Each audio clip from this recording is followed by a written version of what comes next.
Starving alien mother leaves her baby at a human's door, but he takes them both in.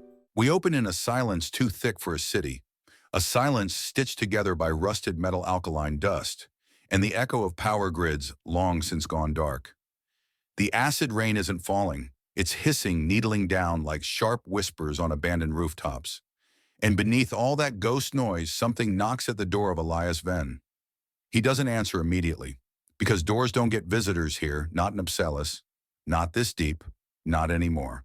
But that knock, it's soft, persistent, and when he finally opens the reinforced hatch and peers into the stormlight, the last thing he expects is a child. She's small, wrapped in synth cloth soaked with phosphor acid, yet somehow untouched beneath. Next to her is a figure tall, cloaked unmoving, eyes like oil over prism glass. An alien, a Kinthari. You won't be able to stop being curious. So before you get comfortable, take a moment to like the video and subscribe, but only if you genuinely enjoy what I do here. He blinks once, rubs the grime off his cyber lens. Still there. The child doesn't cry. She doesn't fidget. She just looks up at him with eyes that blink in sequence once, twice, then all light within them steadies into a low harmonic pulse. Elias recognizes the pattern. Oscillation. He mutters something he hasn't said in years. What the hell? Then turns to the Kinthari woman, tall, iridescent, breathing steady, despite the storm. Her skin flickers faintly at the edges, like light caught in biofeedback. "You know who I am?" he asks. No response. Just the hum of her presence, something felt more than seen. He starts to close the door. The child emits a sound, not a word, not a cry, just a single tremulous tone. And in the same moment, the weak perimeter sensors in Elias's bunker twitch. Something just responded to her. Resonance systems deactivated since the war now ping faint signals. The old power grid hums just a flicker, a memory. Elias stares down. He knows what this is. Or rather, what it shouldn't be. He scoops up the child almost without thinking. His arms react faster than his doubt. He motions quickly for the Kinthari to enter. She does, but not before her eyes meet his. There's no gratitude, no threat, only certainty. Inside, Elias seals the bulkhead. "What the hell are you two?" he murmurs. Neither answers. "Of course." He sets the girl on a thermal pad. Monitors kick on. Her vitals are not only stable, they're optimized, balanced, harmonically synchronized. The Kinthari removes her hood. Elias flinches despite himself. Her face bears marks, not scars, etchings. Bioluminescent lines inscribed through bioengineering or ancient ritual, he doesn't know which. But he knows craftsmanship when he sees it, and this woman was designed to survive. He turns back to the girl. "You're not just a child," he whispers. He scrolls through his old biometric templates, unsure what he's even scanning for. The results, unrecognizable. Her data signature isn't just foreign, it's illegal. Categorically unlisted. The kind of thing that doesn't just get flagged, it gets you hunted. He leans back against the wall. "You shouldn't exist." The woman finally speaks. One word. "Khan." Elias looks up. Her name, the Kinthari nods once. Her voice, low and resonant, is like sonar in velvet. It vibrates through the air. "I didn't leave her," she says. He tilts his head. "Come again, I left her with you." The distinction lands sharp, like guilt in a well-aimed phrase. Elias doesn't ask why. Not yet. He's already checking satellite feeds, low-orbit scans, proximity alerts. And sure enough, a ping flashes red. Government sensory sweep inbound. Standard formation. Biohunters. He curses under his breath. The universe really doesn't like irony, because the last person they should be looking for is Elias Venn. And now he's harboring a child born of the very thing he once helped destroy. The bio-resonant war left little behind. Certainly not hybrids. Certainly not oscillators. He looks at Khan again. She's drawing patterns in the dust spirals, waves, loops. Not random. Measured. Intentional. She's not just playing. She's transmitting. And something somewhere is listening. Elias knows this feeling. It's the same sick drop in his stomach he had the day the Kinthari colonies lit up in flames. And his code, the algorithm he thought was benign, was used to turn their resonance into weapons. He wipes a hand over his face. Then look at the Kinthari. "You knew what I was." who I was. And you still came to me. She just nods. And for the first time in years, Elias Venn, the engineer who disappeared underground to hide from history, feels his past walk right through his front door. The silence between Elias and Naira isn't awkward, it's structured.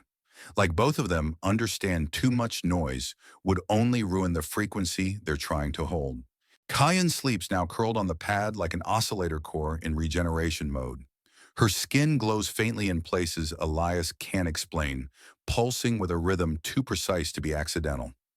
Elias sits at the console half distracted by a diagnostic scan and half watching Nira. She hasn't moved, not since they entered. She stands by the bulkhead like she's still not sure if this shelter is real or if trust is just another vector of attack. "Do you ever blink?" he mutters. Nira doesn't answer, but her skin shimmers a quiet ripple that Elias learns to read like an expression. Not language, but a signal. He tries a different question. Is she her daughter? A longer pause. Then yes, her voice again, like low radio static smoothing into harmony. And the father no reply. But the ripple again. It travels from her clavicle to her wrist in a slow, radiant line. Gone. That's the message. Elias refocuses. You said her name is Khan. She chose it. Already before speech. Of course, Elias sighs. Of course she did. He opens an old drawer, pulls out a patchy interface band, something he hasn't used in years. He attaches it to his temple and sets a linked patch on Khan's wrist. The tech is ancient, but it sings the moment contact is made. He flinches. What the? She's not just generating harmonic patterns. She's responding to his neural baseline. Not passive, not random, conversational. Okay, Elias breathes. You're not just rare, you're unique. Nira steps forward at that. Just one step, enough to make her presence a question.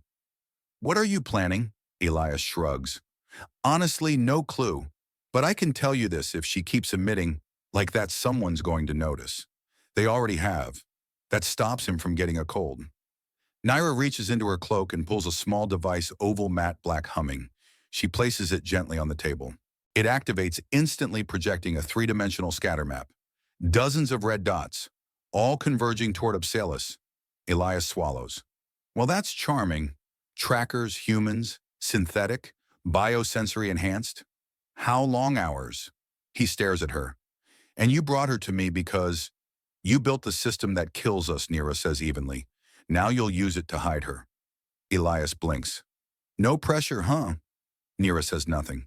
He turns back to Calm. Her fingers twitch gently in her sleep. Patterns again this time, fractals expanding in synchronized hexagons. It's not play, it's control, innate. She's building signal rhythm just by dreaming. Elias feels a shiver crawl up his spine. Then realization hits like an electric slap. She's not just emitting harmonics, he says aloud. She's echoing intention. Nira tilts her head. She listens with more than ears. I'm starting to see that.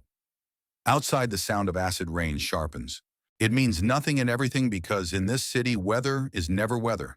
It's a cover. It's a threat. It's camouflage for things that stalk on 6 legs and wear old military camo like souvenirs. Elias stands up, opens another panel behind the main interface desk. It hisses open to reveal a tunnel, angular dark, ribbed with sensor null paint. A relic from the war. He turns to Nira.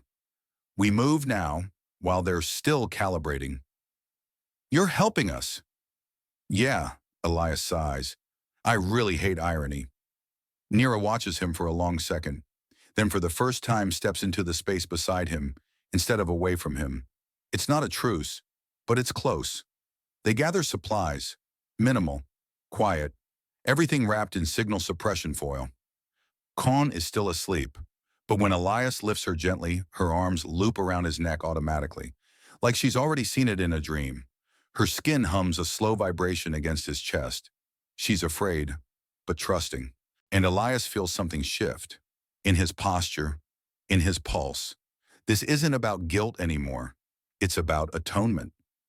As they descend into the tunnel, Naira trailing behind with a grace that feels engineered and earned. Elias mutters, I hope you've got a map in that glowy head of yours, kid, Because the ones I've got, they all lead to dead ends. Khan doesn't answer, but a soft harmonic tone flickers from her throat, almost like laughter. The tunnels of Obsilis are old, older than the war, older than Elias's guilt, older even than the laws that outlawed resonance tech. They were originally mineworks carved by digger drones and automated plasma cutters. Then came the military, who converted them into evacuation lanes, encrypted signal paths, and temporary shelters for experiments no one wanted topside. Now they're bones. The child in Elias's arms, however, is not afraid of bones. Kayan stirs against him, head nestled into his jacket collar, humming faintly as if matching her own pulse to the tunnel's memory. It's eerie, like she's in dialogue with the city's corpse. Elias pauses at a junction. The branching tunnel ahead has collapsed, in parts metal frames twisted like old ribs. A scanner on the wall still half works. He kicks it once, and it fizzles, then blinks. Grid alignment 14% integrity, access reclassified, denied. He's about to swear when Khan lifts her hand. Just one tiny palm. It glows, not a light you see, but one you feel, like a warm breath under your skin. And the scanner pings once, then again, then access granted. The sealed hatch ahead groans open. Elias stares. You just overrode war code with a nap.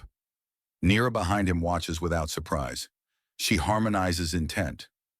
Yeah, I'm going to need a tutorial on that, Elias mutters. But they move forward. At every checkpoint, every locked memory node, Khan doesn't break firewalls, she sues them.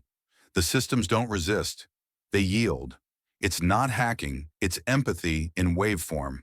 HFY, Elias thinks. Because of course, only humans would build weapons so brutal that only a child could teach them forgiveness. At one point, Elias activates a decoy loop in the surveillance system, rerouting biohunter scans to a false exit on the other side of Obsilis. A simple trick. Old tech. But Nara watches him closely. You know how they'll react when they realize she says, yeah, they'll tighten the net. And yet you do it. Elias sighs. I may not be a good man, but I'm definitely a tired one. Nira almost smiles. Almost. They stop briefly in an old maintenance chamber. Khan stretches awake now, standing unsteadily, arms reaching for Nira. Mother and daughter touch foreheads, and the resonance between them crackles not loudly, but enough that the lights briefly dim. The room reboots. Power surges, lights flicker in soft pulses. What the hell? Elias murmurs. Nira turns. She stabilizes entropy. He blinks. She what? She's not just an oscillator, Nira says. She's a bridge. Between code and feeling. Between entropy and harmony. You're saying she's a...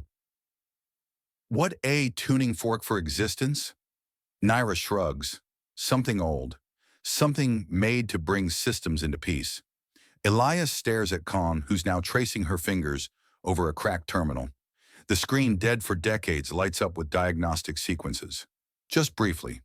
Then fades again like it's grateful but exhausted. I've only seen this once before, Nira adds. Elias looks at her, when her eyes darken. Before the purge. Before your species turned resonance into a weapon. The air chills. Khan hums again, unconcerned. She draws a looping spiral on the floor dust. Elias recognizes it. It's a symbol used in ancient interface code for merge. Merge two systems. Merge two truths. Merge what was never meant to be one. He sits down beside her, slow. Kid, he says gently, you're gonna get me killed. Khan tilts her head, then touches his wrist. A memory not his floods, his vision brief aching. The moment Nira first held her child after birth. The soft weight, the impossible light from the infant's skin, the sound like a cello sighing underwater. Then it's gone, he gasps, heart hammering. What was that? Nira answers. She shares what matters. Elias looks again at the child.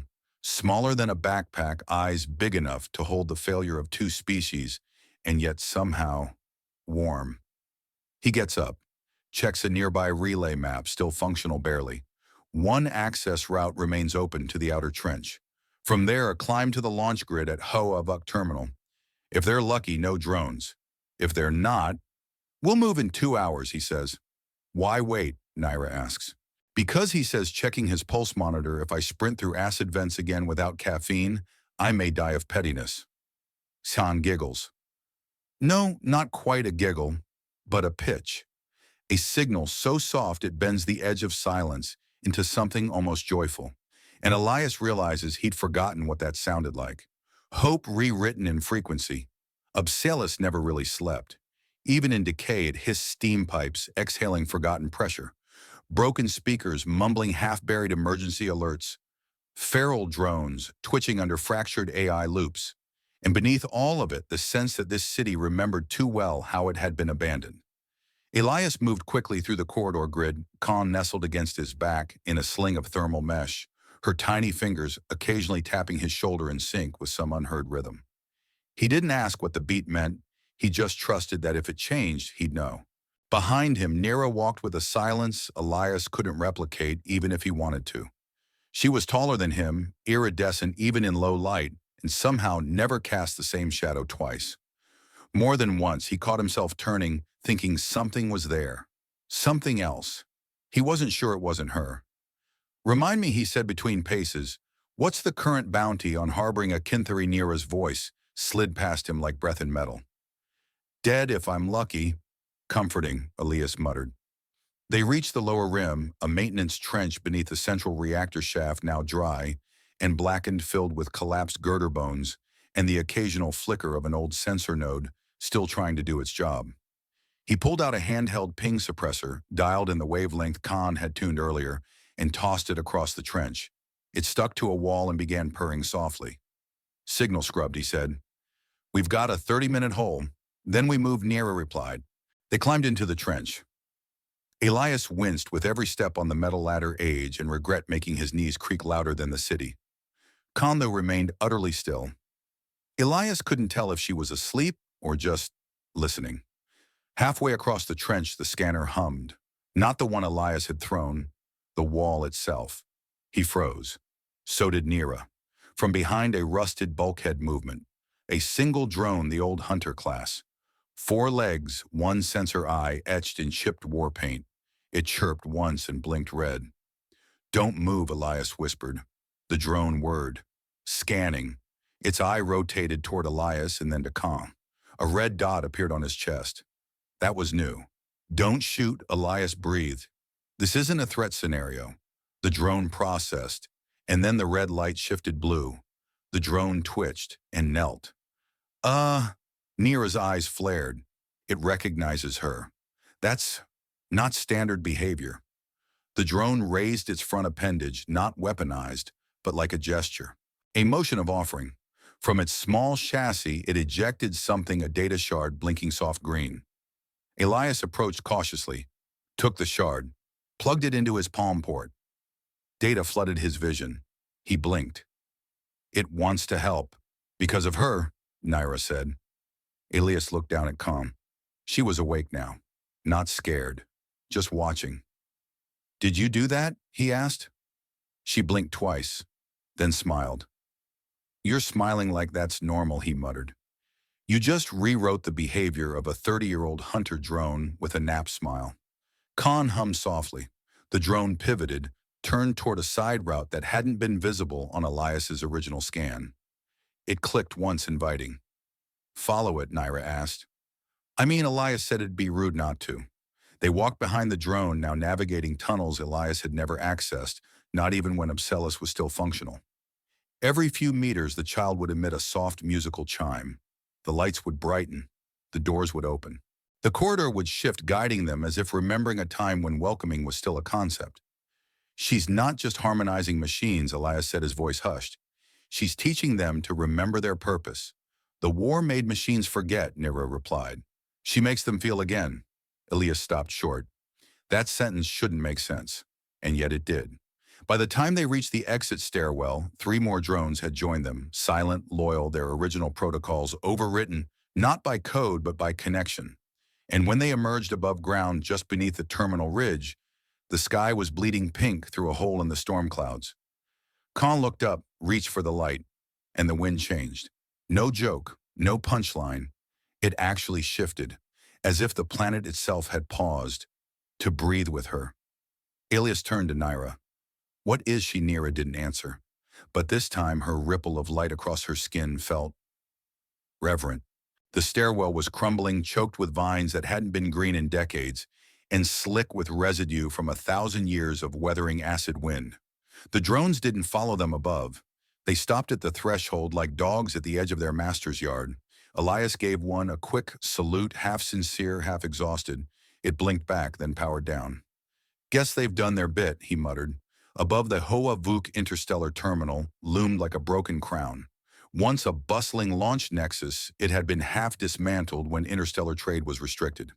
Now it served as a checkpoint, a crawling surveillance hive disguised as a logistics station, which in government terms meant no one leaves without being measured. Elias set Khan down briefly. She stretched her arms, then immediately crouched and placed both palms on the ferrocrete. A low hum passed through her. The ground answered in kind. She's scanning, Elias said, not even asking anymore. Nira nodded. For a safe rhythm. Danger has its own beat. Of course it does. Khan stood and Elias noticed something unnerving. She looked older. Not physically, but in the way her posture had shifted, less like a toddler and more like someone who'd read the entire room and decided to let it live. It was the same look Elias had seen in old generals before battle. The "I know what must be done" stare. That's when Nira touched the wall, and the wall opened. Just like that. Elias froze. You couldn't do that back at my bunker. I didn't need to, she said. You were the test. Oh, good. Love being part of someone's thesis. The corridor they entered was unlisted. Not just sealed, redacted. The metal was smoother, the light dimmer, the air oddly temperate. This is military architecture, Elias said. Nira remained quiet, so he kept talking because sarcasm was cheaper than panic. This place was off record even during the war. I heard rumors about Kinthari resonance labs, but this... He stopped when they reached the chamber at the end. It was massive, dome-shaped. Walls curved with what looked like hexagonal circuitry, but alive. Organic. The space pulsed like it was breathing. Khan walked straight to the center. Elias didn't stop her. He couldn't have, even if he tried. She reached up and the ceiling responded. A soft beam of golden light fell upon her, like a spotlight and sunrise combined. Symbols ignited along the walls, Kinthari script overlapping with old Terran schematic glyphs. She's syncing with both languages, Elias whispered. She is both, Nira said. Elias turned to her, finally really looking at her. You knew this was here. I built it, she said. The words fell like stones. You what before the war, Nira said, voice low and even. Before your kind decided our resonance tech was a threat. Elias's thoughts stuttered. I worked in synthesis labs, Nira continued. This dome was a prototype, designed to harmonize, not dominate. But they erased our work. Claimed resonance was unpredictable, too emotional. He rubbed his temple, and then weaponized it anyway. Using your algorithms, she finished. It wasn't an accusation, but it hit like one. He stepped back, swallowed something bitter. I thought it was a power stabilizer. Nira raised an eyebrow. I didn't know they'd use it against civilians. Your ignorance was precise, she said softly. No venom, just a fact. Elias didn't respond. Khan suddenly turned, her hands outstretched. Between them floated something luminous, an orb of shifting patterns. Not a device, not a weapon, a signal, and it was calling to him. He stepped forward. 1 pulse, 2, 3.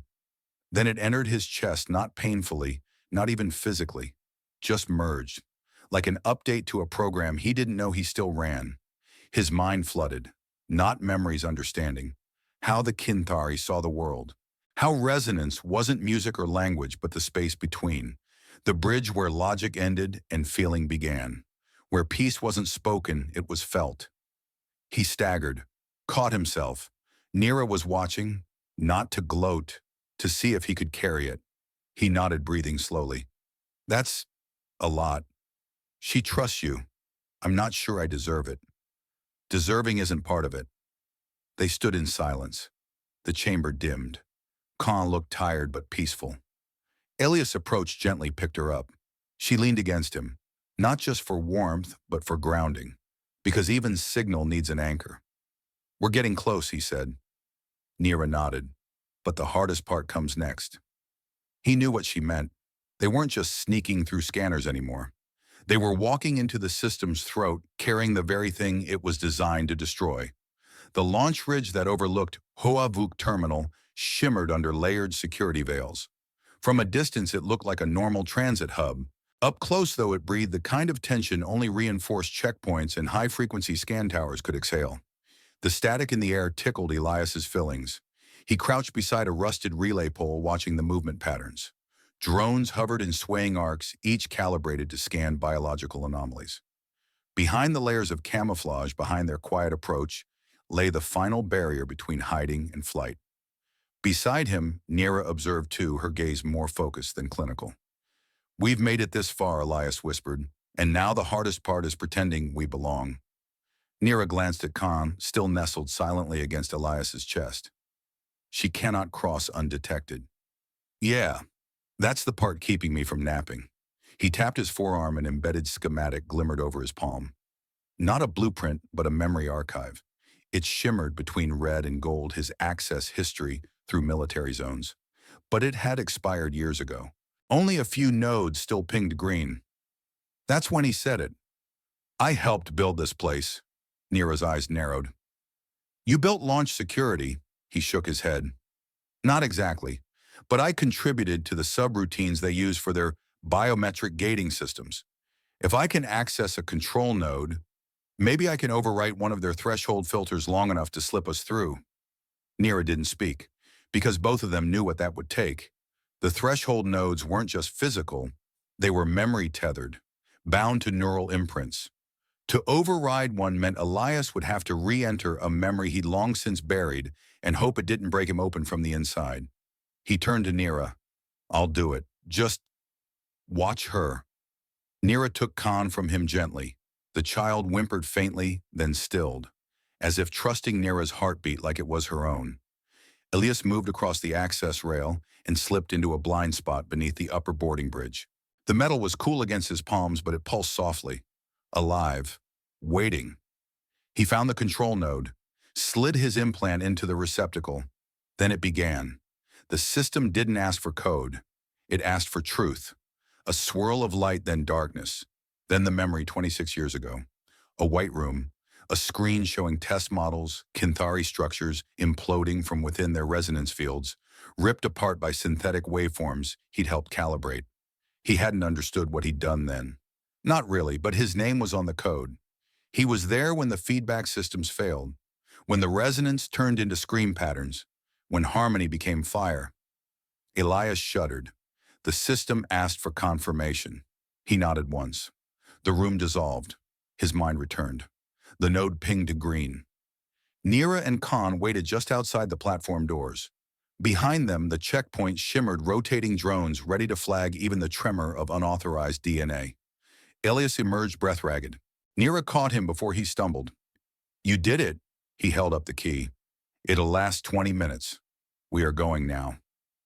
As they passed into the checkpoint chamber, Khan shifted again. Her skin shimmered iridescent threads winding like vines under her surface. And then, with no warning, a security drone spun to face her. It chirped once. Warning. Then charged. Elias raised his arms. Too late. The drone fired a pulse only for it to curve mid-air. The energy didn't hit Khan. It dispersed, harmless, dissolving into a mist of harmonics. The drone paused. Khan stepped forward. She didn't speak. She sang. One clear tone, pure, soft, and resonant. Every drone in the base stopped and lowered. Even the scanners dimmed. Elias whispered. She rewrote the room. Nira didn't blink. She calmed the fear in their code. They moved quickly past the halted drones through the final gate. Each step felt like walking across a high wire stretched over history. Elias carried his guilt. Nira, her memory. Khan, a future neither of them could quite imagine. But together they stepped into the unknown, carrying not just hope, but proof. The corridor beyond the checkpoint pulsed with emergency lighting, amber warnings and green directives fighting for dominance. They were in but not safe. Not yet. Not until they passed the biometric outlay that tied all outgoing passengers to central identity nodes. Elias hadn't planned for this part because this part didn't have a workaround. Kun, however, had other ideas.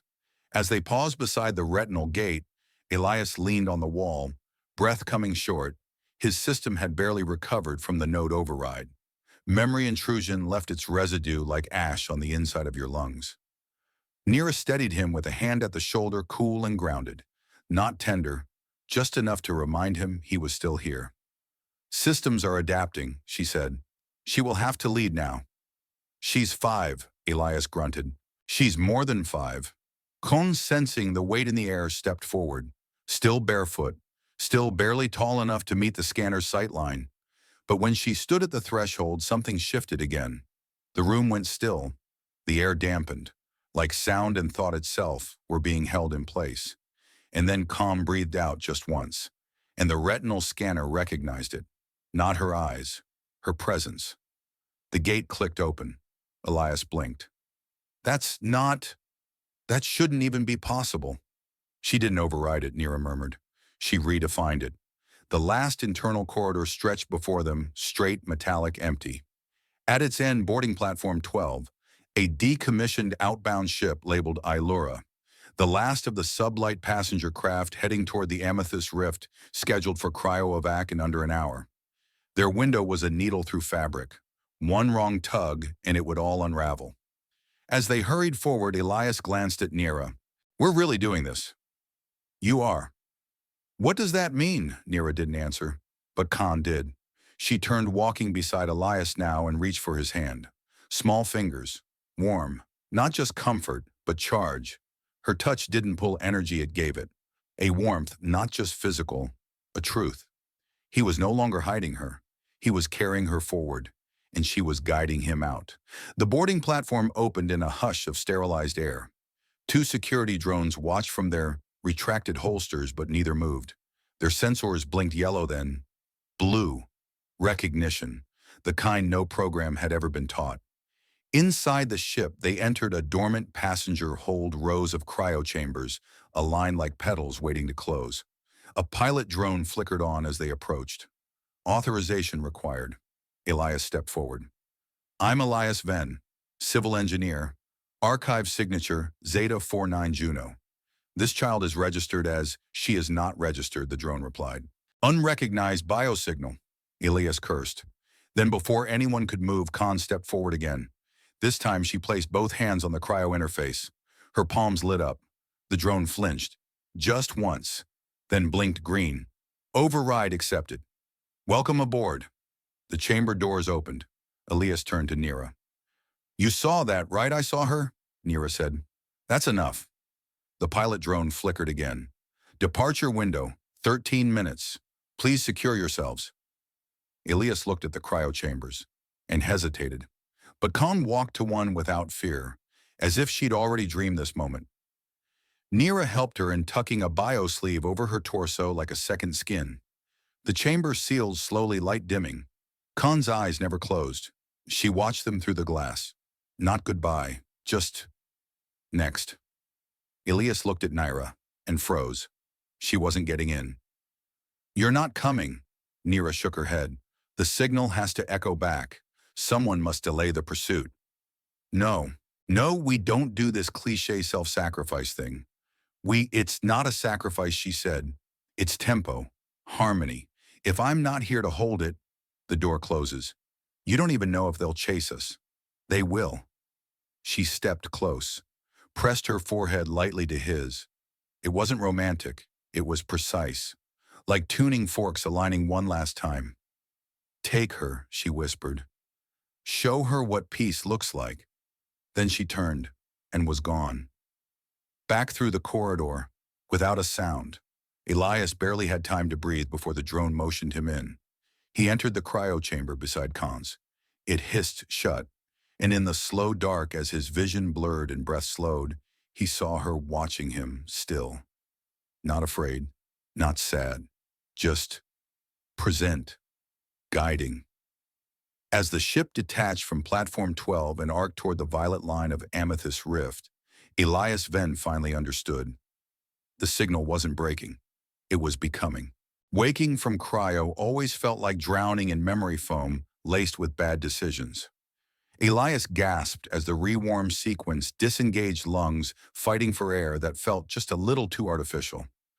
Gravity hummed beneath him in a gentle spin. Around him, soft lavender lights guided his sight to where Khan's chamber was already open. She was sitting cross-legged on the floor, eyes closed, a small sphere of light orbiting her head like a lazy moon. "Of course you're up before me," Elias muttered, rubbing his face. The AI steward blinked on with an annoyingly calm tone. Reanimation was successful. "Welcome to the Amethyst Rift colony vessel, Ilura. You have been unconscious for 6 standard months." Elias sat bolt upright. 6 transit duration includes gravitational sling through the Cedra halo. Colonization fleet docking in 70 minutes. He groaned. "I really hope I didn't snore for that long." Khan tilted her head and made a soft warble. It translated as affection, or possibly mockery. With her, it was hard to tell. Elias stood legs wobbly hard, unsure how to beat without the looming risk of drone fire. The cabin was safe. The ship's systems were pristine. The threat grid no longer pinged his neural ID with warnings. They'd made it. But the silence had weight. Naira was not here. He tried not to feel it, but Khan crawled into his lap anyway. One tiny hand pressed over his heart as if to say, "She's not gone. She just stayed behind so we could arrive." And maybe that was enough. Later, when the ship docked and ramp doors opened into the dawnlight of Amethyst Rift, Elias stepped out barefoot holding Khan's hand. The sky above shimmered with translucent clouds, air crisp, unpolluted. The colony itself looked half-grown, not built structures made from a living alloy that shaped itself to emotional frequencies. "Welcome," a voice said.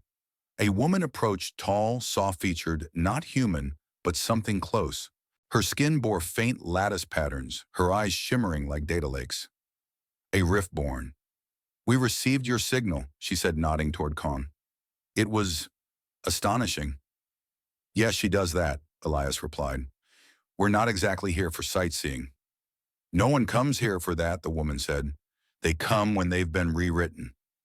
Khan let go of his hand. She approached the riftborn, held up her own.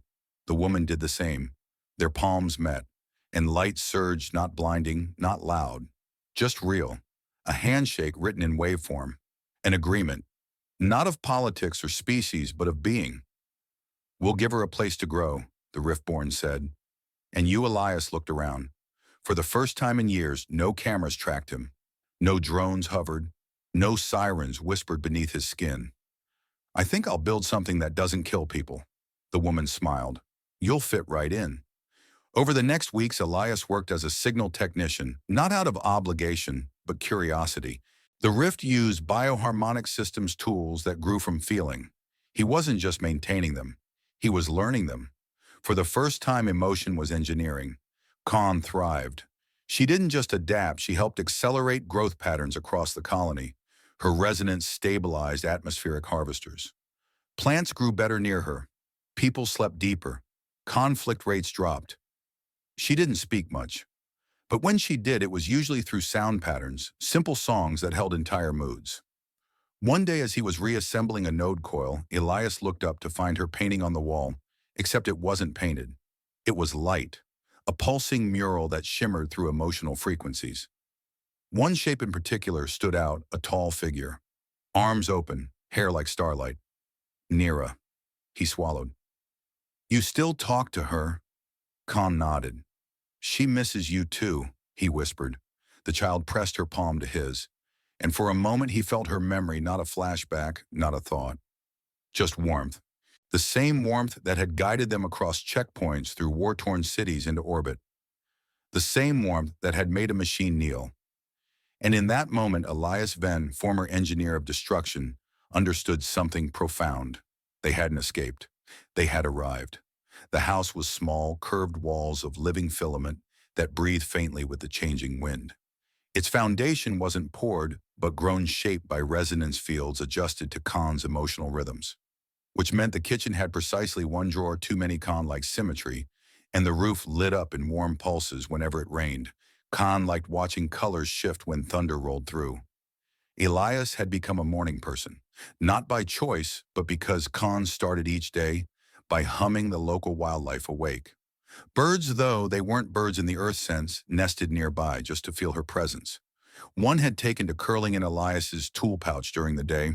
He called it Steve. Steve didn't care. I used to dismantle machines that smiled too much, Elias muttered over coffee. Now I name animals after my old coworkers. Con giggled, or maybe snorted. Either way, it was the sound of delight. She'd grown taller, still small by human standards, but she moved with a calm purpose. She didn't run unless there was music. She didn't speak unless it mattered. And when she touched your shoulder, it wasn't a greeting. It was a read-write exchange, a silent promise that you were seen. Elias had learned to stop interpreting her as a child. She wasn't just that. She was a bridge. He knew this for sure when the first refugee ship arrived. It came unannounced, warped out of a battered quadrant, still under grid control. There were 32 passengers aboard, half human, half something else. Hybrid biotechs, whispered myths, the kind who hadn't passed checkpoints in years, the kind who didn't belong anywhere. The Riftborn hesitated, not because of fear, but because these new arrivals were complex, unreadable by their usual harmony scans. Khan walked into the docking bay without being asked. She didn't speak. She just walked up to the lead refugee, an old woman whose skin shimmered with cybernetic veins and scars like tree bark, and pressed their foreheads together. The room stilled. A heartbeat passed, then two. Then the resonance field ignited. Color, pattern, frequency, recognition. They are not broken, Khan finally said, her voice barely above a whisper. They are bridged. The Riftborn stepped back and let the refugees in. Later that night, Elias sat on the porch with Khan curled against him. The stars over Amethyst Rift sparkled in new alignments bent by local gravity wells, and too many histories stacked on top of each other. You did good today, he murmured. She looked up. You're proud, of course I am. Her next question was slower. Even if yourself, that took longer to answer. But he nodded. I'm learning, she smiled. That's all it needs. The house pulsed once softly, then again. Heartbeat patterns. Elias realized she'd tuned the walls to his pulse, just to make sure he never felt alone in his own home. He kissed the top of her head, light as a passing signal, and for the first time truly he understood. He wasn't a father because he'd protected her. He was a father because he listened. Elias once believed that peace would feel like silence, an absence of threat of pressure, of the constant need to run diagnostics on your own survival. But in the rift, peace had a pulse, a tempo. It wasn't quiet, it was alive, like a static turned musical. It surprised him how quickly he came to rely on it. Then the signal changed. It happened subtly. Khan began humming lower pitches, harmonic inversions that made the plants at the colony's edge sway oddly. The resonance networks flickered, not malfunctioning, but shifting like a system anticipating an update it hadn't downloaded yet. Something's coming, she told Elias one morning. It's not here yet, but it knows where here is. Elias frowned. Pursuit. She shook her head. Not dangerous. Just a question looking for an answer. And sure enough, 2 weeks later, a diplomatic envoy arrived. Not military, not hunters, humans, but ones wearing the old insignia United Quadrant Peace Assembly. Bureaucrats, old guard tech enforcers who'd vanished after the Synchrony Accord shattered. They stepped off their vessel dressed in polymer weave suits, faces open, hands empty. The Riftborn met them with caution. We received a ripple through the archive net, the envoy said. A new harmonic signature impossible under known legislation. We tracked its frequency here. They weren't aggressive, but they were precise, and Elias knew that precision had teeth, so he stepped forward. This is Khan, he said plainly. She's not yours, she's not anyone's. She is the signal. The lead envoy tilted her head. She shouldn't exist. Elias crossed his arms. She does. We're not here to harm her, but if she continues broadcasting, she'll destabilize old detection arrays. Drones will seek the source. Systems we've long lost control over will wake. Elias smiled faintly. You're not afraid of her. No, you're afraid of what she proves. The envoy didn't deny it. And then Khan approached them. She didn't hum. She just stood quietly and felt. Her presence altered the air. One of the diplomats, a younger man, stepped back instinctively blinking. What is she doing? She's listening, Elias said. She's hearing the parts of you that don't know how to speak yet. Another silence. And then the oldest envoy, a weathered man with silver implants over one temple, stepped forward. He kneeled before Kong. I fought in the purge, he said. I used to believe we had to wipe resonance from the map, that it was chaos. Khan tilted her head. You're not wrong, she said gently. It was, but not anymore. The man looked up. What changed? Khan smiled. You did. That night the envoys stayed, not as officials, as guests. Khan taught one of them to tune a field glider with her hands. Elias poured tea. The rift watched, waiting, breathing. Not every old enemy can be a friend, but sometimes understanding isn't a treaty. It's a room with the door left open. The next signal didn't come from space. It came from below. Deep in the core layers of Amethyst Rift, a dormant node blinked to life. Not a distress beacon, not a threat, a call. Elias received it first because he'd been tinkering with old subharmonic antennae left behind from the pre-resonance colonists.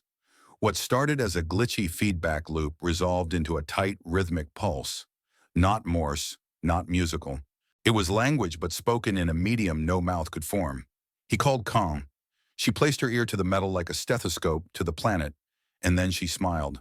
They're like me, she whispered. That night she built a transmitter. From scraps, from memory, from instinct. Elias helped where he could soldering lines while she rearranged harmonics with gestures he didn't entirely follow. The child wasn't improvising, she was remembering, as if the designs had been waiting in her bones. By dawn the signal reached its peak. A pulse answered, 12 kilometers beneath the rift's surface.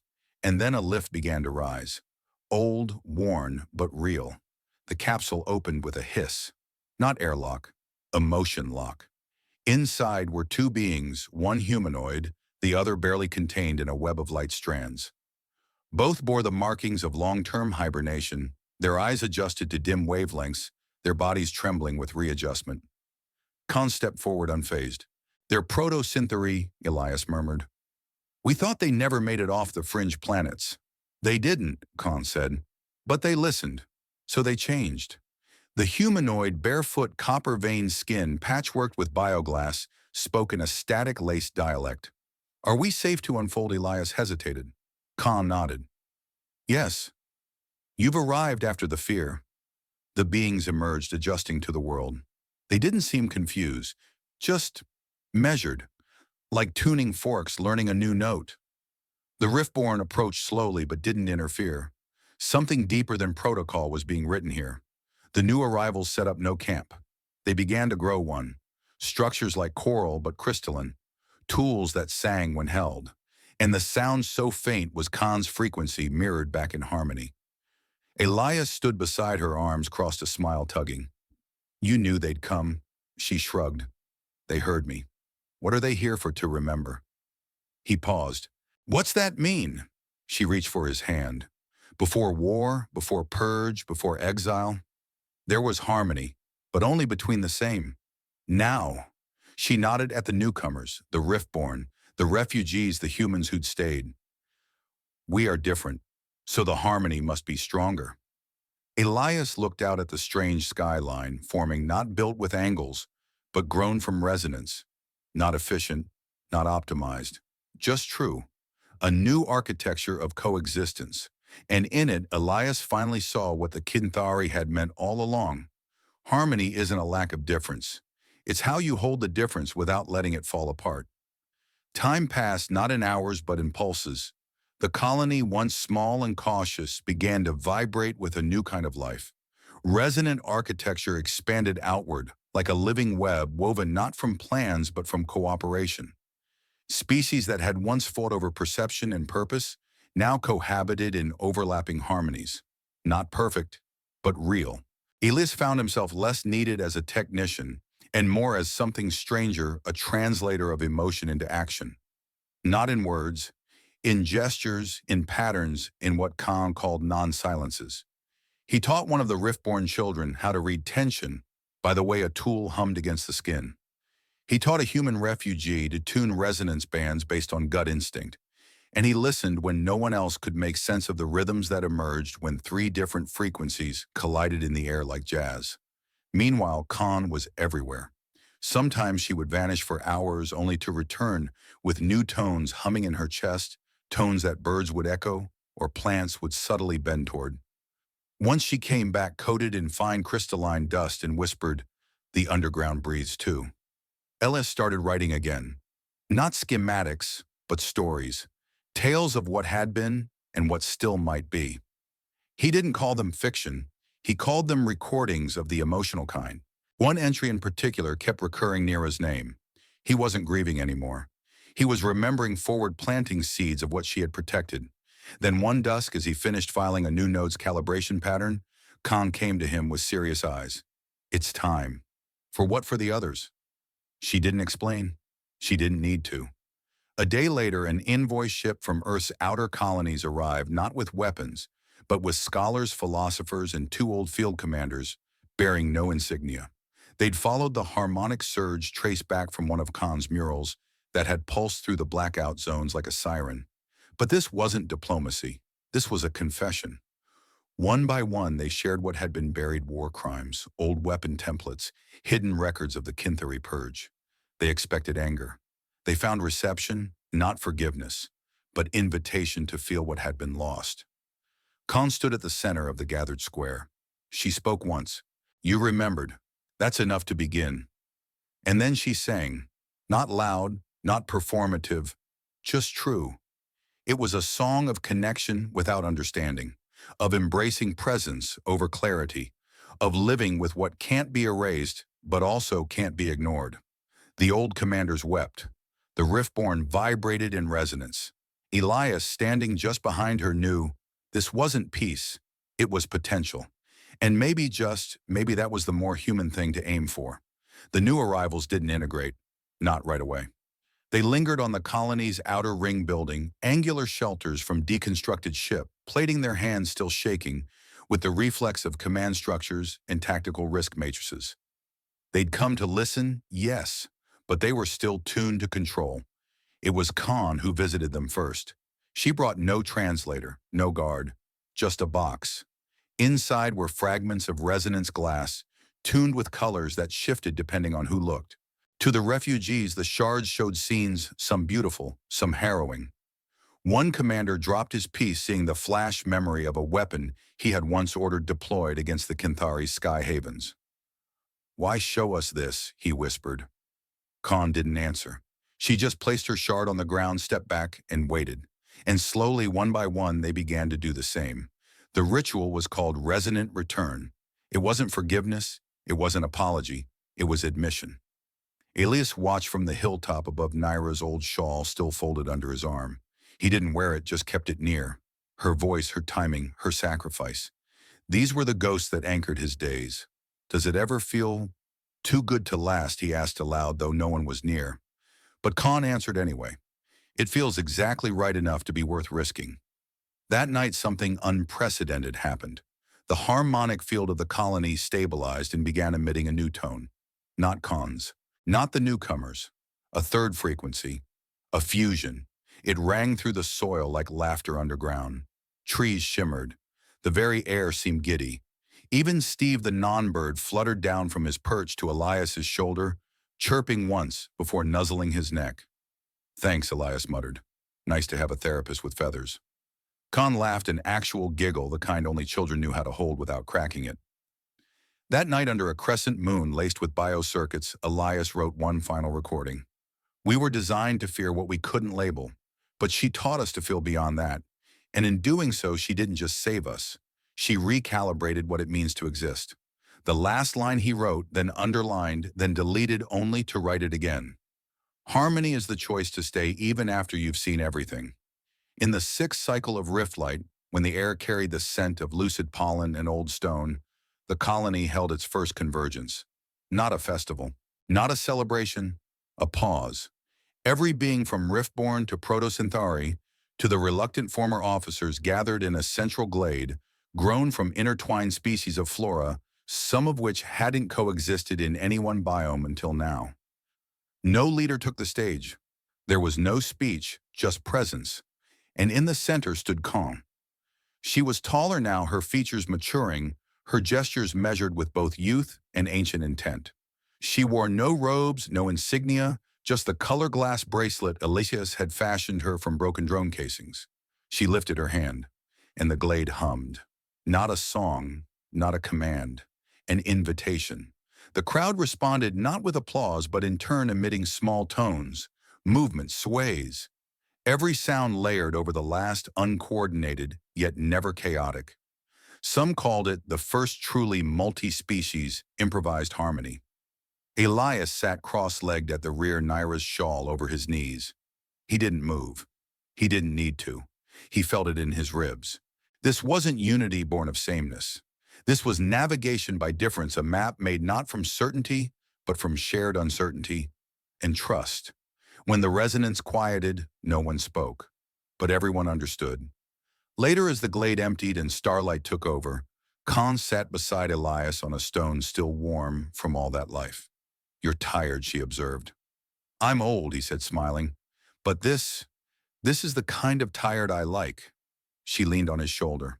"Not with weight, but with completion. I think I'm ready to teach," she said. "You already do. I mean, formally," Elias chuckled. "You want a classroom? No. I want to walk. Through the stars, where others like me might be waiting. Think the rift's ready for that?" "No," she said, "but I am." And that was all that mattered. As they sat there, stars blinking like forgotten data points waiting to be felt, Elias thought back to the moment in the rain when he'd opened that door expecting a problem and finding instead a future. Back then, he'd believed the signal was broken. Now he knew better. The signal had evolved, and it carried not fear nor orders nor loss, but invitation to listen, to feel, to belong even when you don't know the words. 6 months later, no one could quite recall the exact moment the old system stopped scanning the rift. Maybe it was Khan's influence. Maybe it was the colony's refusal to participate in fear-based calibration. Or maybe when enough people tune themselves to resonance instead of rigidity, the networks that crave conformity just fade. Elias now gardens more than he engineers. His hands prefer soil to circuitry, though he still fixes old relay towers when they misbehave. He often works barefoot, says it helps him feel when the ground is in a mood. Kayan has taken to long walks, sometimes vanishing for days, returning with quiet smiles and new frequencies humming in her chest. She teaches now, not from podiums, but through presence. She shows others how to listen between thoughts, how to remember the feeling of being understood even before understanding arrives. They say the stars are quieter these days, but it's not silence, it's pause, the kind before a new song begins. Because across space, others like her are waking, each humming a note slightly out of key, looking for a signal to follow. Not to obey, but to meet. And when they hear hers, they'll know. They've reached the formless path, not mapped, not assigned, but real, carried forward not by power or precision, but by the oldest, most terrifying, most human thing of all: choice.